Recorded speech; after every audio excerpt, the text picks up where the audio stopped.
Like skydiving, entrepreneurship is a direct confrontation with fear and unpredictabilities. This video is dedicated to every person out there with a startup idea that's just waiting to be hatched but doesn't know how to start or where to start from. Hi guys, my name is David Jr. Ludvik. I'm a world champion skydiver and current Guinness World Record holder for flying the world's largest flag flown while skydiving. I'm also a skydiving instructor.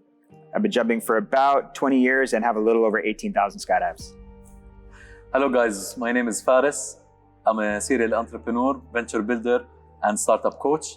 So I was introduced to skydiving back in 2016 when my wife booked me a tandem jump on my birthday. And on that occasion, I've tried skydiving for the first time. It was great.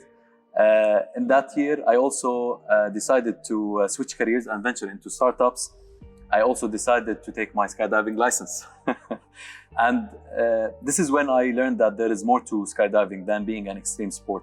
So it taught me a lot in life, mainly on how to get out of my comfort zone, breaking boundaries, and becoming fearless.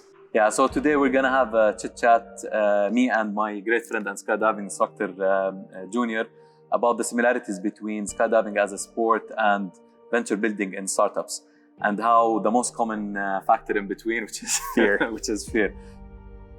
So, fear of heights and fear of jumping from a plane, and fear of starting your own business and being alone in the market. These are the common grounds between both, and this is why we're having this chit chat today. And what we can simply start with is both they require people to be fearless within the process. And the only way to get to that stage, to be fearless, is to experience the ultimate fear.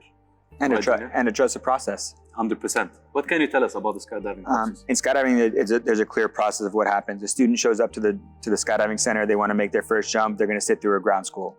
Once they sit through the ground school and they learn the basics and they get the information that they need in order to make the skydive, they're going to get paired up with an instructor.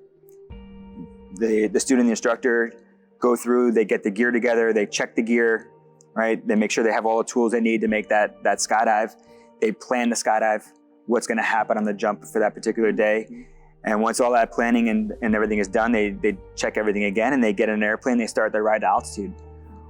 On the way to altitude is when the fear starts to set in for the student. As an instructor, we see they start to turn a little bit pale. They get up to the climb to altitude. We have them repeat what's going on with the jump one more time. But ultimately, the big part about a skydive is getting out of the airplane, right? That's when the skydive happens. That's when they take they turn the fear to excitement. That's when they make the ultimate choice of getting out of a plane on their own. We can't pull them out, right? We can only lead them in the right direction. We get outside the airplane with them. We let them get into position, but ultimately they have to make the jump, right? Once they make the jump, once they conquer that little bit of fear, they get the excitement going, and then they go through the process of what has to be done on the jump. So they're out in free fall. They're going through the maneuvers they need to go through. At the end of the skydive, they have to open their parachute on their own, right? We're there to help them, but it's ultimately their responsibility. Once that parachute opens, they're by themselves.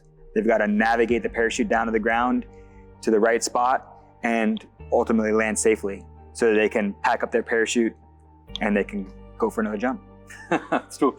Thank you for reminding me, by the way, about my first jump and the horror. Like looking down and you have to check the landing spot. No, I don't need to check the landing spot. Just let's just jump. So yeah, it was funny. So similar to skydiving is venture building and startups, okay? You just described the whole process and how it starts with ground school. So ground school in venture building is actually ideation and research and acquiring a lot of skill and learning how to do things on your own, okay? So you qualify to the second phase, which is building your business model, okay? And how you're going to start your business. And then from there onwards, you put this go-to-market strategy, and this go-to-market strategy is planning your jump. Yeah.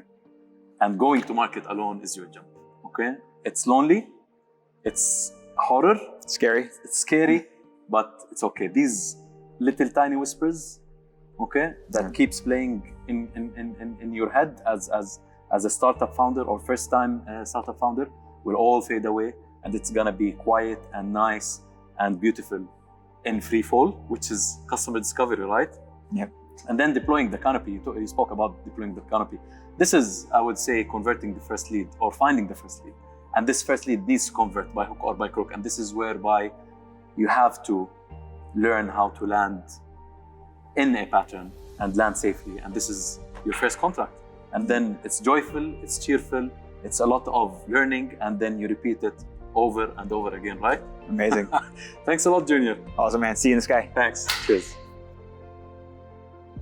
Now's the time to take risk in the Middle East and North Africa regions.